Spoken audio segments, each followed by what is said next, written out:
New Thought Media Network. We are a global broadcast network of positive music, media, and entertainment, inspiring humanity's evolution along the journey of enlightenment and creating a world of love, peace, empowerment, and prosperity for all. New Thought Media Network. Positively inspiring.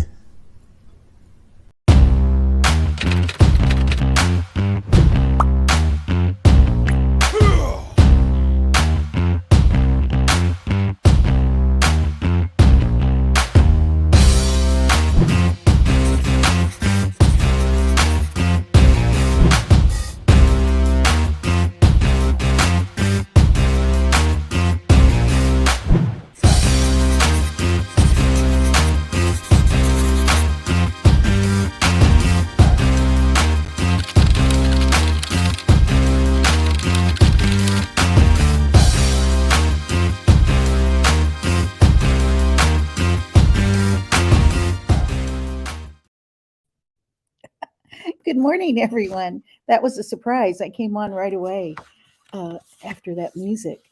Well, it's so wonderful to be with you here on Saturday morning in California.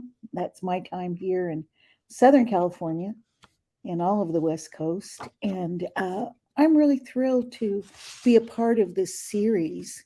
And this morning, I'm going to be talking about something from my private collection. This was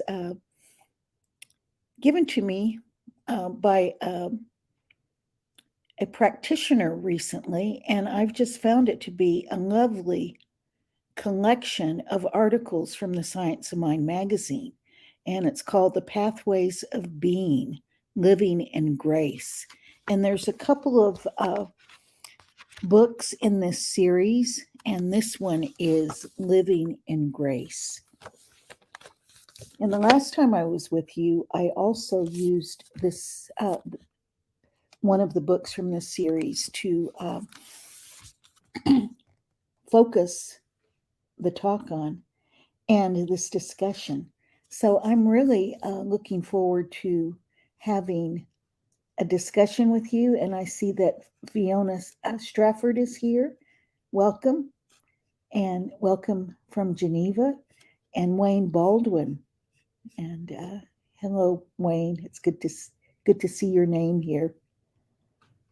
So, we are in a time of a lot of uncertainty and a lot of high emotions right now with the recent violence in the Middle East, with the attack by Hamas on the music festival in Israel. So that has sent shockwaves throughout the entire globe, and a lot of emotions, just these tremendous emotions have poured forth, from, very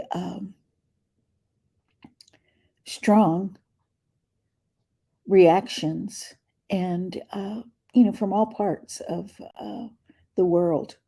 And, it raises that specter again of violence against a certain group of people. And people have a tendency to, have a tendency to look at a part of the picture rather than the global aspect of it and what it does to the human spirit when we get in this mode of blame, hatred, and so on and so forth. And I think that's what we're caught up in right now. And then, of course, there's various actors in the world who are sending out misinformation to stir the pot and stir the hatred.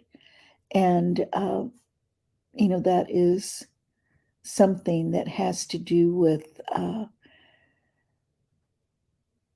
power over, domination, manipulation, all of those kinds of things. And, one of the things about our teachings are that they do provide us with that stability and that ability to move through even the most difficult circumstances with a clear mind so that we can hold our attention on the good. And by that, I mean we're not just ignoring anything, but we are holding the highest and best for everyone involved. So it's, for spirit, there are no sides with spirit. Spirit only knows the good. And as we align with that, we can come up with solutions that are beneficial to the whole. And by beneficial to the whole, that means the entire planet. Because what happens in one place has dire consequences throughout the world at this point in our development as human beings. So I am looking at these articles that have been compiled in Pathways of Being for some inspiration for how we move through these times, because we've been, as human beings, we have been engaged in these kinds of activities, both the activities that are destructive and the activities that are constructive for millennia. So, one of the things that Ernest Holmes says is that humanity has learned enough through suffering. And I absolutely believe that we no longer have to fall back into old habits and relearn lessons through suffering. We've learned enough through suffering. We can put what we've learned into positive action at this point. So I want to look at this article called The Dynamics of World Peace by Virginia Hinton from the 1950 Science of Mind magazine. And I don't have the month in here. It's not included in this little booklet, but it is from 1950. And, that is 70 years ago, more than 70 years ago now, 73 years ago. So we can see that 70 years ago, the same things were occurring. So this pattern continues until we decide and choose to break it. One has only to open a newspaper or turn on a radio or television to realize that suspicion, intolerance, and violence are active ideas in the world today. Students of the science of mind know that unless neutralized by a more powerful idea based on the true nature of the spiritual universe, this destructive tendency will work itself out to its logical and inevitable conclusion. Wouldn't it be a good idea then for practicing metaphysicians to treat this situation, not only in our private meditations, but wherever we may meet together? And those of you who are a part of centers or study groups or other configurations, focus ministries, are here. These are places where we can really come together and in a project of transformation. So I love this first paragraph because it is that call to action for us not to just stay within our rooms praying, but to come together to meet, to pray together, meditate together, and to look for solutions. First of all, we must arrive at a consciousness of peace that is more dynamic than the world's fear of war. And that's an interesting statement, isn't it? That the conscious of peace must be more dynamic than the world's fear of war. So this author Virginia Hinton, is asking us to move into this activity, right? A dynamism that replaces the dynamic of fear. And, right now, I think that we are in that dynamic of fear that outpictures as anger and retaliation and just creating that energy and vibration for this cycle of violence to continue.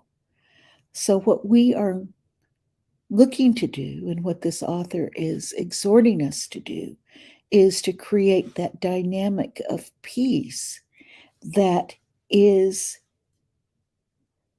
much stronger and much more productive than that dynamic of fear of war. And, I think a lot of people who are um, engaged in peace work, and sometimes it does feel like PIECE work, we take a little bit of it, right? A piece of it, and we focus on that and change the dynamic there. So, peace work is a progression, and it builds on itself. And it requires all of us to be looking at those things that we are called to do. And all of us have that call to do something that is for peace, because that is the divine idea in the mind of God, right? Is that peace that prospers everyone and gives everyone that security and that goodness that makes life possible. And she goes on to write, so we turn within and release ourselves to the fundamental concept that there is one power and intelligence that governs the universe in perfect peace. Now, what is peace? Isn't it, in its simplest terms, a matter of balance? You are in a state of peace about any particular thing when all the factors involved balance one another. For instance, when your achievement balances your aspiration, you are at peace about that thing. When your income balances your needs, you feel a sense of security or peace about your finances. And I love this turn that she takes and looks at peace as balance, and that balance that is inherent in creation. It looks at times like there's chaos, but that's the dynamic of creation that comes into a balance. So we're never talking about stasis here. What we're talking about is that dynamic that is constantly adjusting and coming into this state. So it's a way of being, right? So we can come to balance, or we can go wildly out of balance, as we are seeing in this conflict, war in Israel. And, we tend to think that balance means this perfect steadiness, right? But if we look at, well, think about doing yoga, right? And you're doing a balancing pose. There's shifts, right? There's never a time when that perfect balance is achieved and sustained, all day, right? There's these adjustments. So that's the dynamic that we're talking about. But those adjustments over time create this ability for our bodies to move energy in a more efficiently, and come into this, walk better. I mean, all around, all these things that can happen with our body when we have good balance. We don't fall over and hurt ourselves.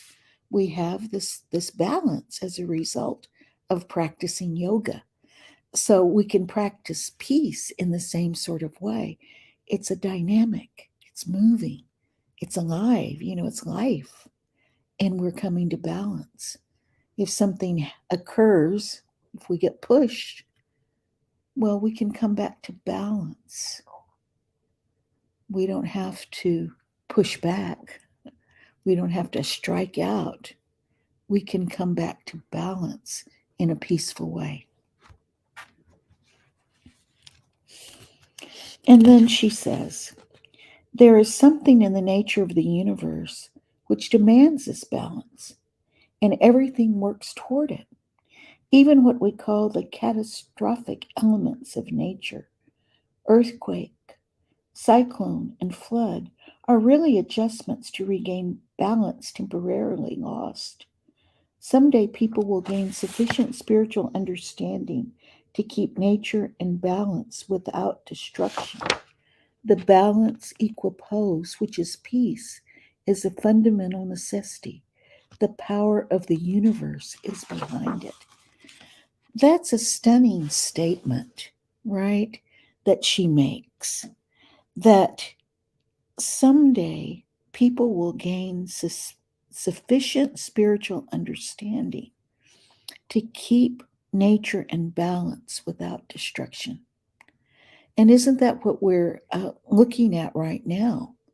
How do we keep the system in balance without all of this destruction? We can look at, the strides that are being made in replacing fossil fuels, for example, with renewables, or looking at ways to clean the air, to clean the oceans, to do all these things, because the dynamic of nature and is that it is a system, and it is constantly correcting things that are happening within that system. It's just like our bodies. Our bodies, are dynamic, and they are constantly correcting things that are occurring in our body. Cell replication, right, replaces cells that are no longer viable. So those cells slough off and new cells are born. That's part of the dynamic. That's the law of the universe. That's how it runs. So this statement that we will gain sufficient spiritual understanding to keep nature in destruction has so many implications. The implications are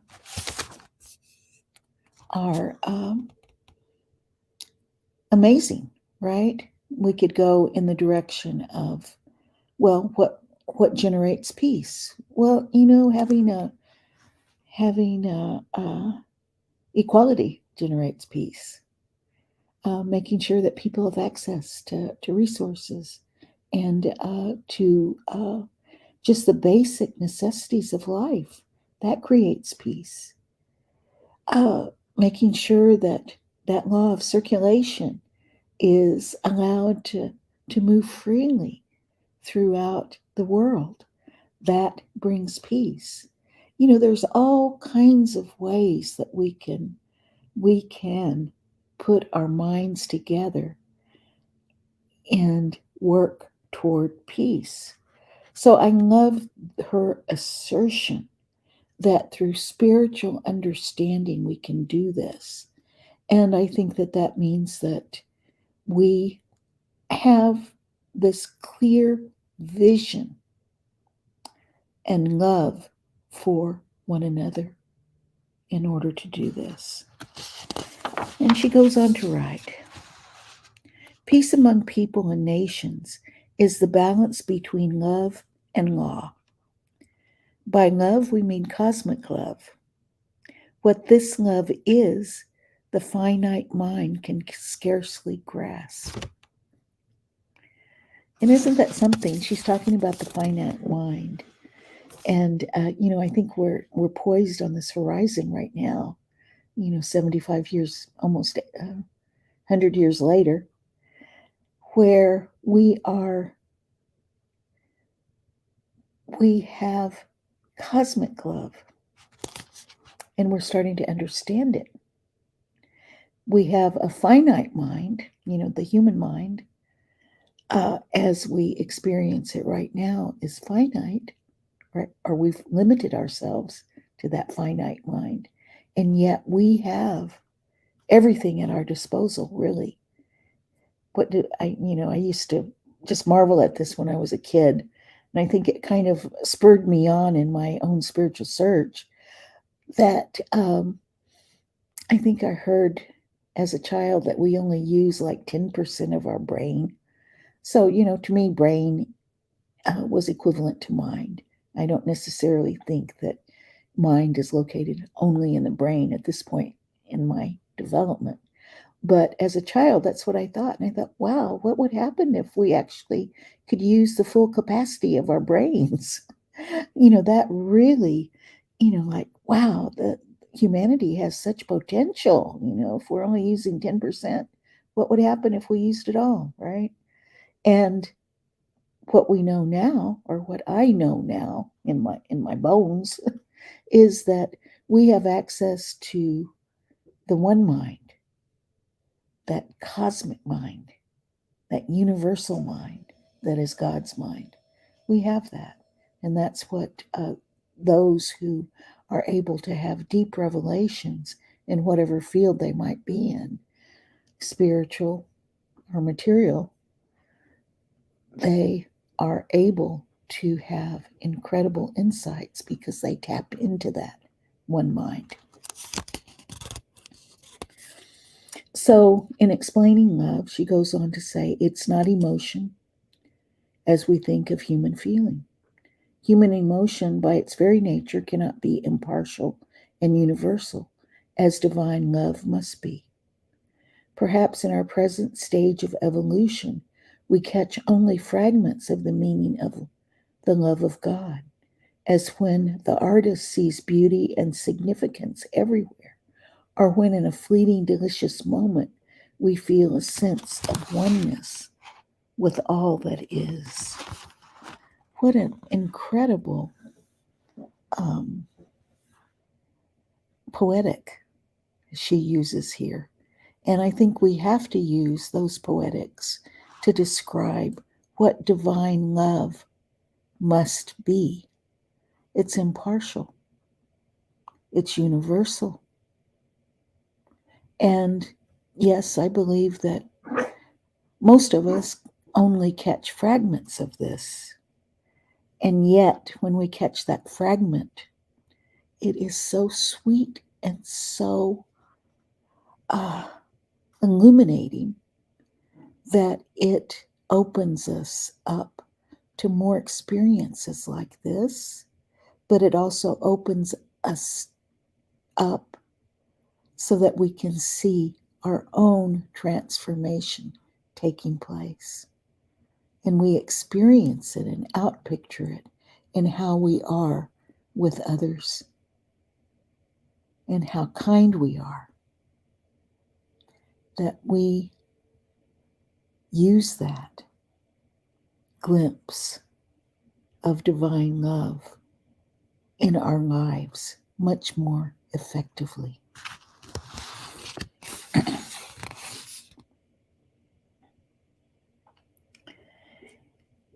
And how many of you, I'm just going to ask this question because I've been teaching this week and we've been talking about oneness.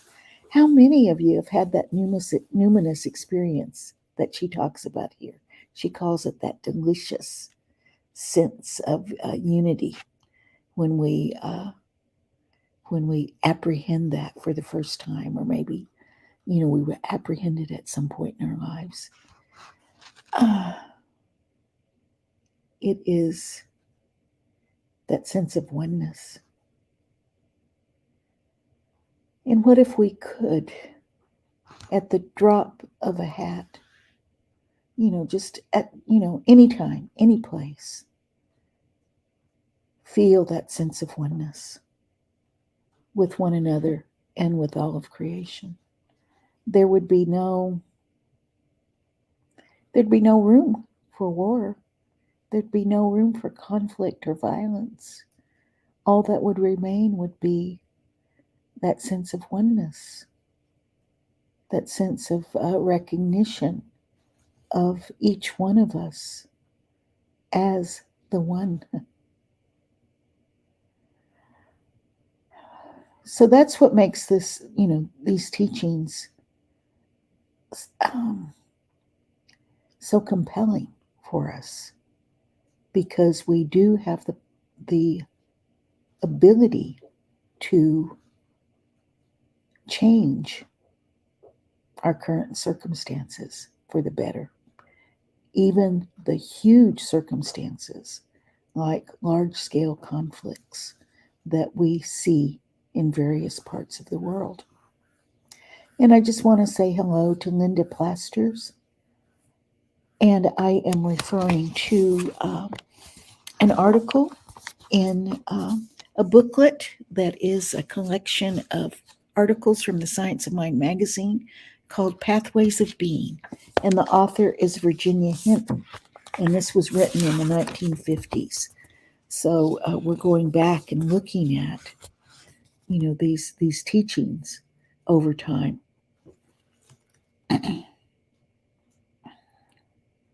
So she goes on to write, the wonderful part of it is that we can, by our deliberate choice, grow into this awareness. So we can choose, right? That's what I love about our teachings. It just is as simple as making a choice. We can choose to go there. We can choose to grow in awareness. And, it's baffling how we can not make that choice, right? Sometimes, we make other choices and move away from balance to going wildly out of balance. And we can make a choice to be in the dynamic and bring things into balance. And she says it's not just for the mystic few. No, it's not. It's for everyone. One of the things that I love about, our time that we live in is that, yes, it used to be that the mystic few were the only ones who had the opportunity, really, to, they had that propensity and, that impetus that was built in to pursue this. But it's available to all of us now.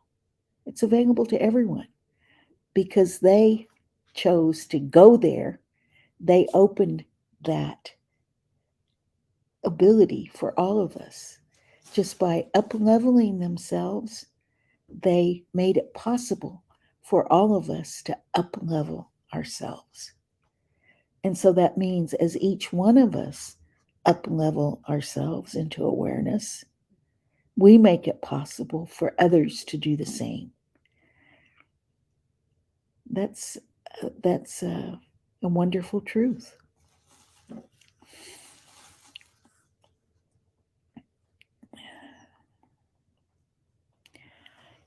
So I'm going to skip a little bit here, but I'm going to go down to the end of the paragraph.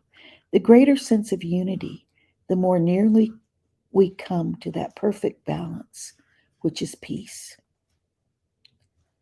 So that perfect balance is peace.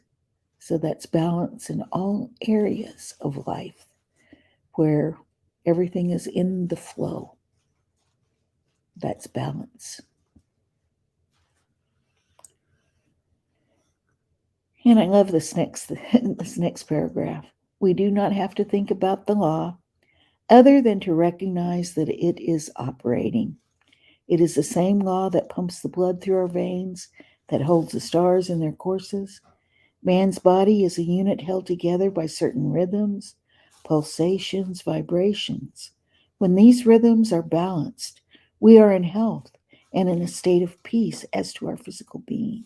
The body of world affairs is kept in balance by what Walter Russell calls rhythmic, balanced interchange.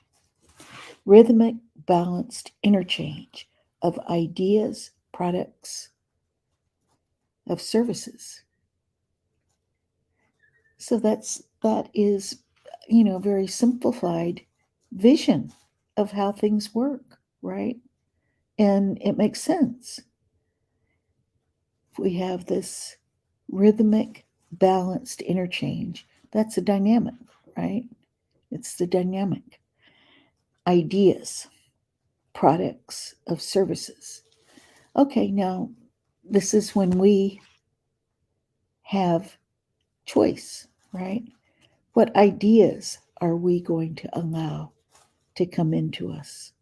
As I said at the beginning, right now, there is a lot of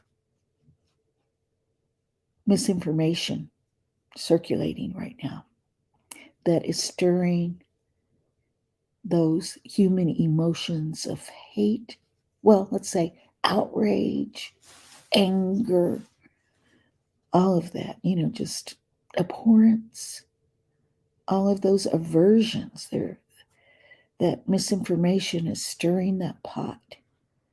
And we have the ability to choose what we accept, right? And we do that not only with our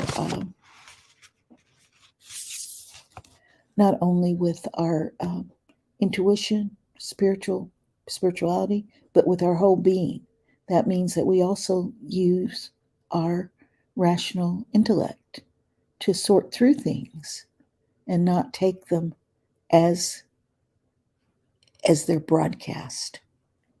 So we have to filter. And I believe that as we develop spiritually, we do create a spiritual filter that purifies things so that things that are harmful are filtered out. What we need to know is revealed. Those things that are a part of creating destruction are filtered out. Okay. This can be as simple as deciding to seek other solutions rather than retaliation and destruction. And sometimes it sounds like our arguments on this grand scale are the same arguments that we have as children, where we say, well, so-and-so started it. How many times did you say that when you were a kid, when you got into a fight with somebody, got into an altercation with somebody? They started it, right? And then you went atomic, right? So that was a choice. That was a choice that you made as a child. You reacted, right? And it seems that, a lot of things that are happening right now on a grand scale are at that level. When we have certainly outgrown war because we know how destructive it can be, and that its destruction can mean not only destruction in a small area, but it can mean destruction for the entire planet. And we know about our interdependence on one another. We know about oneness in the whole. And, oftentimes we just think about our own planet.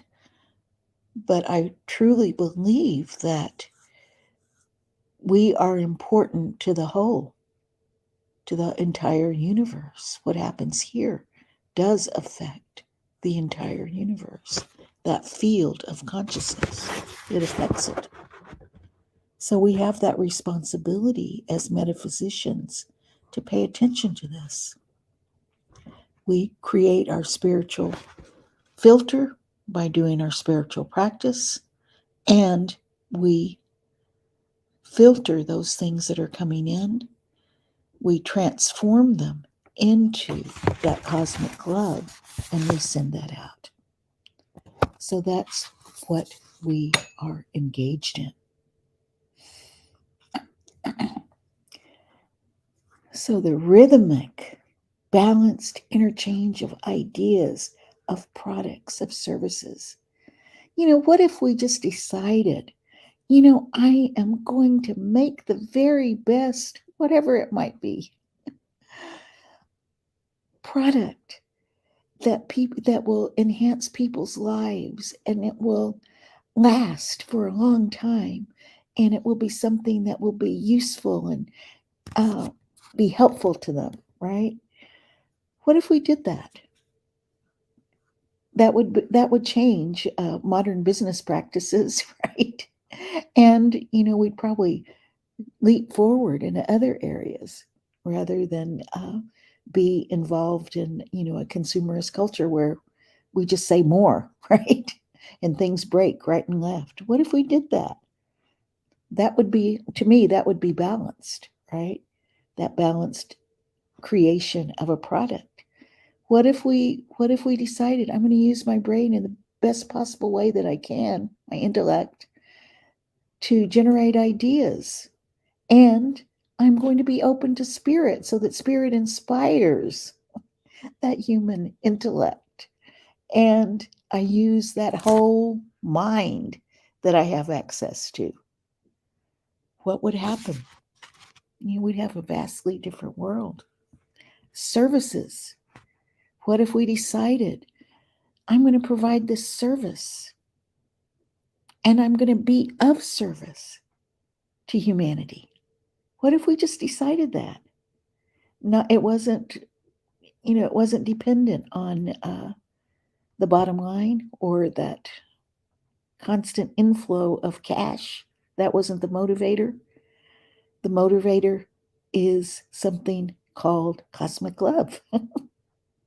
we'd have a different system right now. And whatever flow needed to come through, that flow of energy would come through automatically. That would happen. So that's the promise of this. It really is.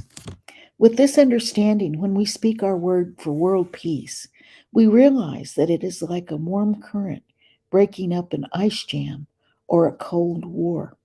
And remember, this was right at the beginning of the Cold War. And if we look back at what was happening then, we can kind of see that we have similar things happening right now. The Cold War was a time when there was these deep polarities, East and West, and competition, war of ideologies. It was an interesting time. We didn't have a free exchange of ideas, much in the same way that we are seeing ourselves operating today with this deep polarization. And she goes on to say, there is an immediate healthful circulation of right ideas. And this is when we speak our word for peace. Right ideas. Our word is not a puny articulation or a vain hope. So for those who say, oh, well, this just sounds like pie in the sky stuff. It is not. We have immense power as spiritually charged humanity. We have immense power for constructive use of our facilities, and we also have immense power in the destructive use of it, and it's our choice. And what we try to do is come into that dynamic where we are in balance. We are recognizing the inevitable flow of a power greater than any atomic energy that man can release. And of course, this is when they used to use man as the universal And so let's forgive that language for now. Let each one of us now, even as we read this, realize in the silence of our own soul what such a peace means. Its inevitability, its indestructibility. It is like the mountain unmoved by the swirling rides of human emotion. It is like the sun irresistibly lifting the fog and miasmas of human fear. It is our conscious oneness with the peace that exists at the heart of the universe, and therefore in the heart of everything that lives. We speak our word. There is no you, no me. We are one life, one being, one existence. There are no Americans, no British, no Chinese, no Russian, only the pulsing life of spirit living through many persons and nationalities.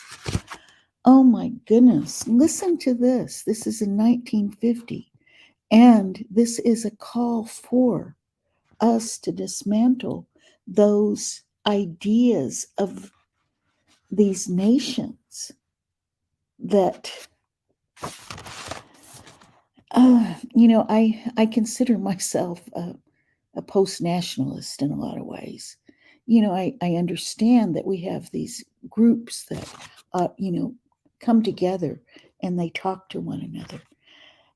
But the danger in that is that we believe that this one nation is right, and no one has the monopoly on the right, on what is right. Only by this constant interaction, this dynamism of peace, can we really achieve anything. When we have nations asserting their rightness, that's when we get into trouble. I mean, just like when we have individuals who can only be right, that's where conflict happens. That's where there's no movement, no dynamism. That's death and destruction. And we see that as we look back at history. That is where destruction happens. We have to have those free interchange of ideas. We have to be open and receptive to others and appreciative of others. We also have to build up our tolerance to overreacting to something that we are unfamiliar with. Well, we never have done it like that. How on earth can they do that like this? Well, it's just maybe another way. May not work. It may work better than what you're doing. But we have to be open to explore it so we grow together as a human family. And as we understand this oneness, come into this knowledge of oneness, and it's not just knowledge, that's kind of the intellectual part of it, but it is that deep knowing, that deep feeling, that deep connection and relationship that we have with one another, that we understand oneness and our absolute dependency on one another, interdependency, knowing that each part is essential to the whole. And she goes on to say, in this realization of oneness, we release our word into the omnipresence of mind. Its power is felt all over the world, silently, unopposed. The peace of God is moving through every plane of endeavor, on every continent, in every heart. This word, being one with omnipotent spirit, finds its own way, method, and means of fulfillment. So as we speak our word, God and love does the rest. And we are the instruments of that as we are receptive to the divine idea. So I'm seeing that, I can, that we already have gotten to the end of our time together. And this was a wonderful, wonderful article written in 1950 that has such application for right now. We all have a responsibility to work for peace. And as we speak our word, as we come together in the one mind, we are a part of the transforming force that's operative right now, right here in this world now.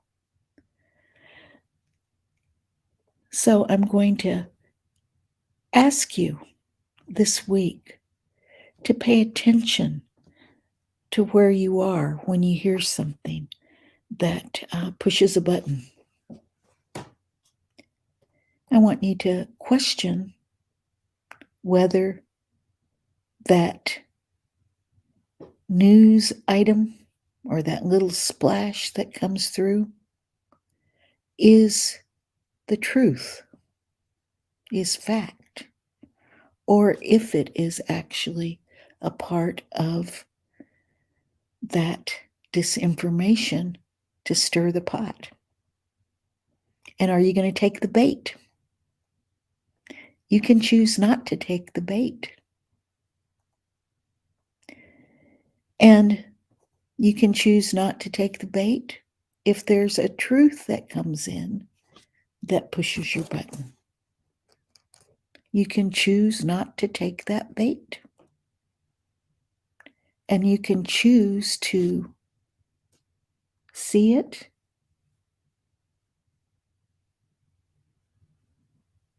bring it into that spiritual transformation,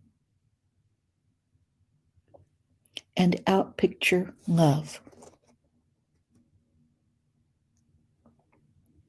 That is unconditional love at work, cosmic love at work.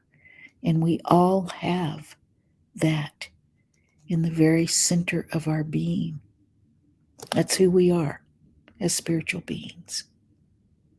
We are these transformers. So have a wonderful week, everyone. And remember, New Thought Media Network is here for you. And there's all kinds of wonderful things happening on this program and on all the programs that are a part of New Thought Media Network. And, please feel free to donate, to be a part of this network, and take part in our discussions. And I love you, truly love you. Have a wonderful week.